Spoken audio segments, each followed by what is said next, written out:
Most killers run. I know that sounds obvious, but I want you to really think about it for a second.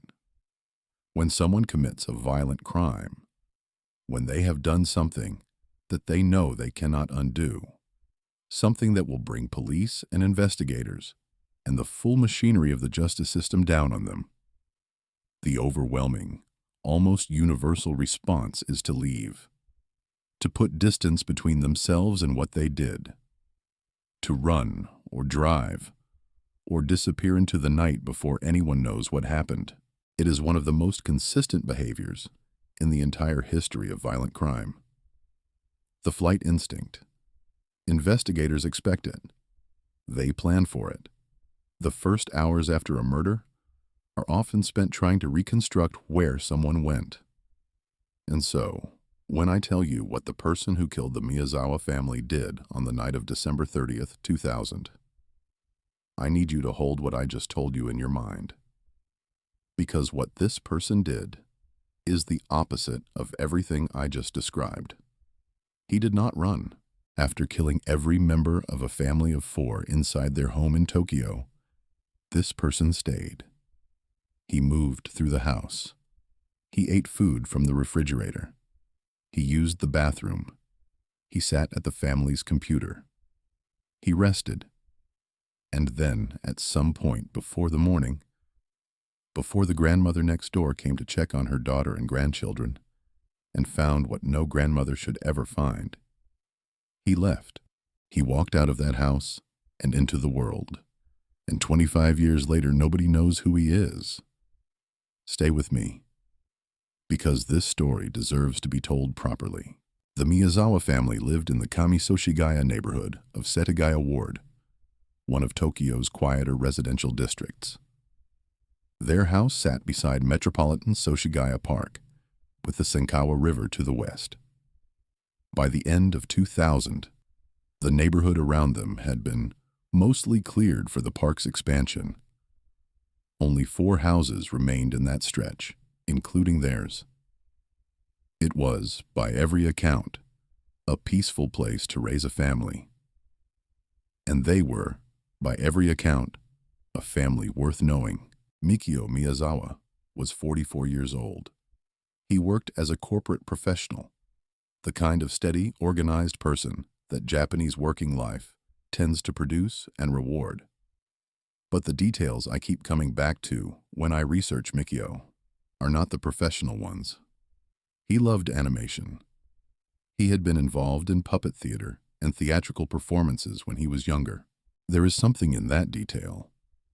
A man with a demanding corporate career who still kept something creative and playful alive in himself that feels important to hold on to. His wife, Yasuko, was 41. She ran a cram school from their home. That is not a small thing. Running a cram school from your house means your life and your work are completely intertwined. It means you have chosen, deliberately, to make your home the center of your professional life, which usually means you have chosen it because you want to be present for your family while you work. Neighbors described her as warm, organized, someone who cared deeply about the students she taught. Their daughter, Nina, was 8 years old, 2nd grade. She liked ballet and piano, the specific combination of things that a particular kind of 8-year-old girl chooses. The kind who is a little serious about beauty, a little dedicated to the effort of learning something hard. Their son, Ray, was 6, a kindergartner. He had a bunk bed in his room. I want you to sit with those 4 people for a moment before we go any further. A father who loved puppet theater. A mother who ran her school from home to stay close to her children. An 8-year-old who was learning ballet. A 6-year-old with a bunk bed. On December 30th, 2000, they went shopping together near Kyoto's Karasuyama Station. They came home. They had dinner together. They watched television. It was the second to last day of the year and the second to last day of the century, and it was completely ordinary. Sometime after 11 o'clock that night, someone entered the Miyazawa home. I am not going to walk you through every detail of what happened next.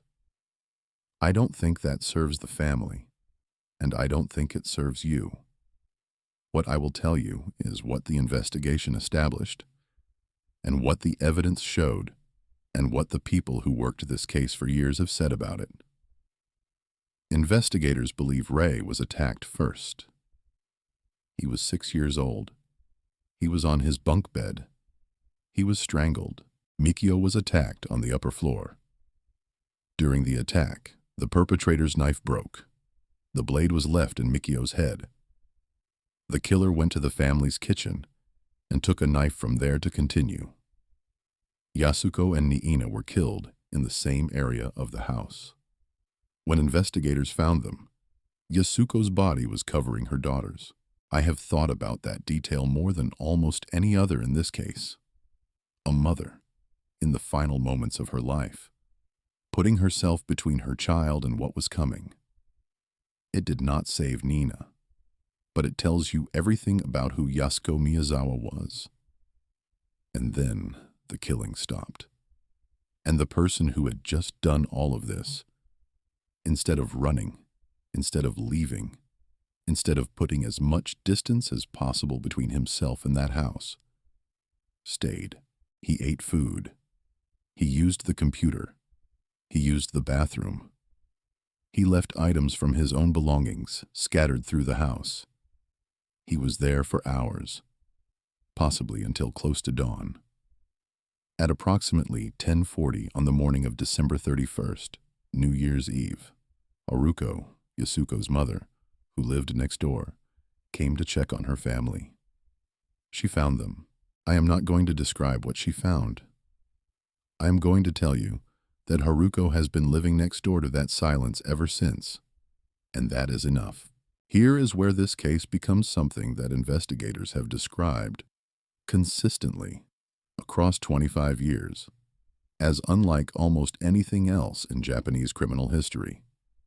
The person who killed the Miyazawa family left behind evidence, a lot of it, his DNA.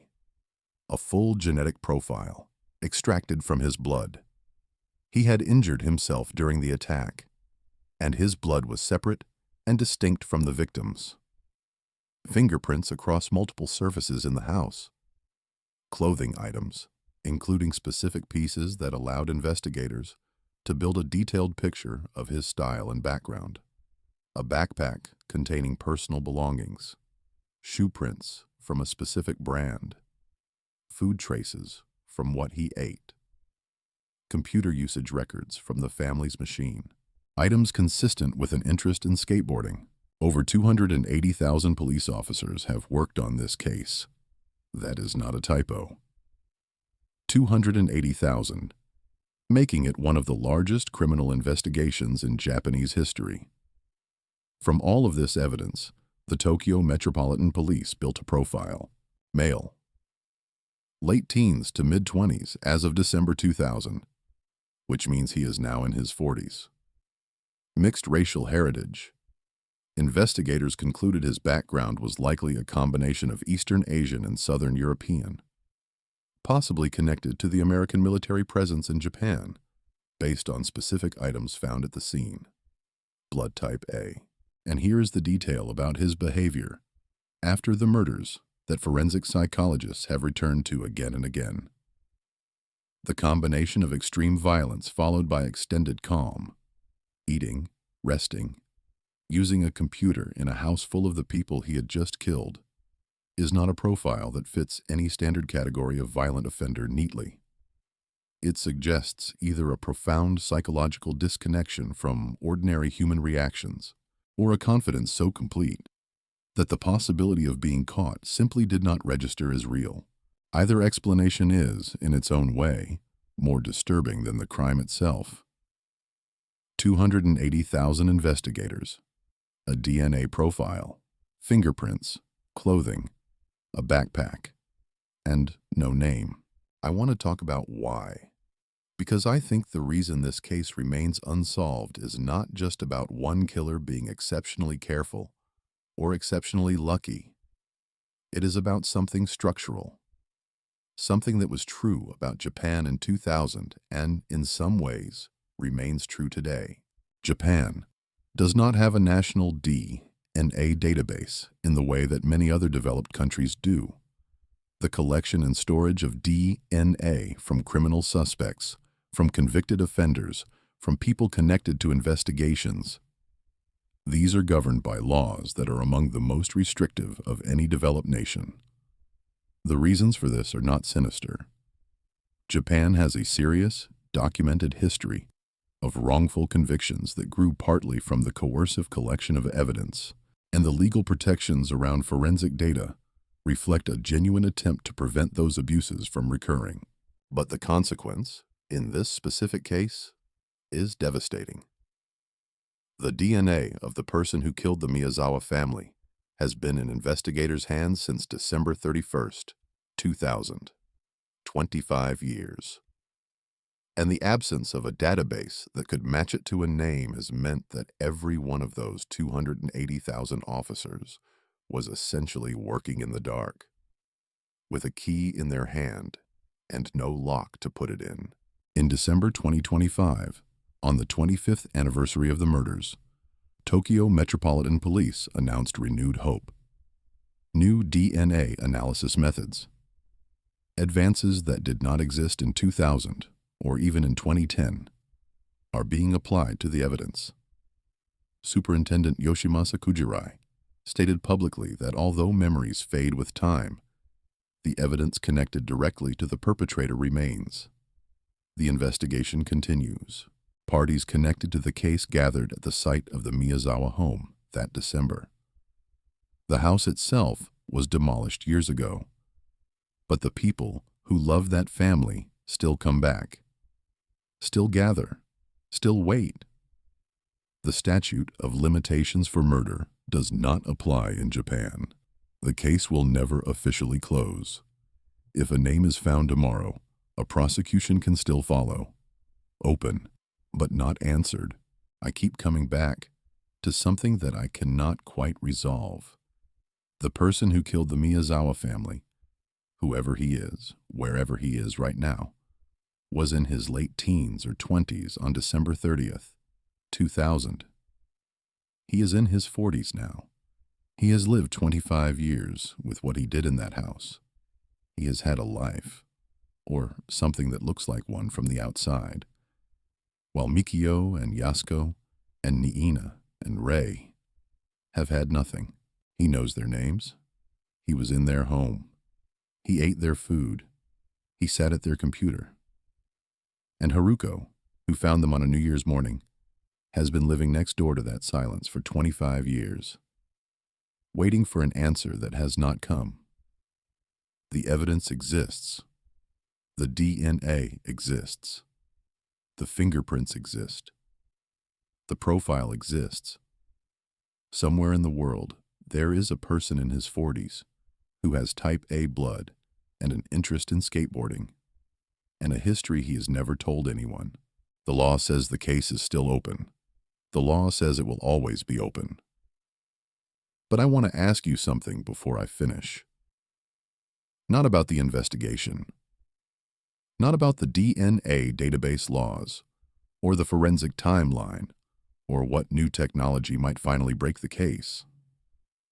I want to ask you about Niina. She was 8 years old. She liked ballet and piano. She was in 2nd grade. She had her whole life ahead of her. Not metaphorically, not as a figure of speech, but literally, decades of life. Things she would have learned and loved and struggled with and chosen and built. She had been alive for 8 years on December 30th, 2000. And someone who is now in his 40s, living somewhere in the world, ended that. I do not have an answer to give you. The investigation does not have an answer to give you. What I have is the hope that the new DNA methods being applied right now, in 2025, on the 25th anniversary, will finally put a name to the evidence that has been sitting in the Tokyo Metropolitan Police Department for a quarter of a century. And until that happens, Remember the family. Mikio, who loved puppet theater. Yasuko, who covered her daughter. Niina, who was learning ballet. Ray on his bunk bed. Not the profile, not the backpack, not the mystery. Them.